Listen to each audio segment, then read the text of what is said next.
حضرت علی علیہ السلام کا حکمت والا قول اور واقعہ۔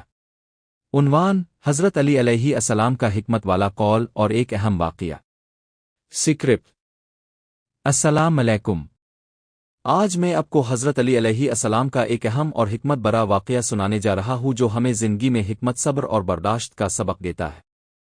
حضرت علی علیہ السلام نہ صرف اپنے علم اور حکمت کے لیے مشہور تھے، بلکہ ان کی زندگی کے بہت سے واقعات ہمیں زندگی کے مشکل حالات کا مقابلہ کرنے کے لیے رہنمائی فراہم کرتے ہیں۔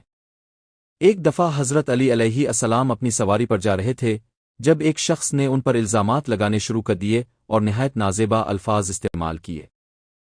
حضرت علی علیہ السلام کو یہ سب سن کر غصہ آیا، لیکن ان کے چہرے پر کسی قسم کی جھنجھلاہٹ غصہ نظر نہیں آیا۔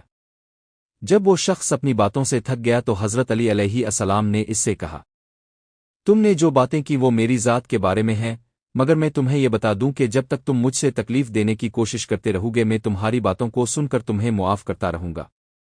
یہ بات سن کر وہ شخص چپ ہو گیا اور حضرت علی علیہ السلام کی حکمت اور صبر کے سامنے سر جھکانے پر مجبور ہو گیا۔ حضرت علی علیہ السلام نے اپنی زندگی میں ہمیشہ حکمت، صبر اور برداشت کو اپنایا، چاہے حالات جیسے بھی ہوں۔ اس واقعے کا مقصد ہمیں یہ سکھانا ہے کہ غصے اور انتقام کے بجائے ہمیں معاف کرنے اور برداشت کرنے کی طاقت دکھانی چاہیے، کیونکہ یہی اصل میں انسان کی عظمت ہے۔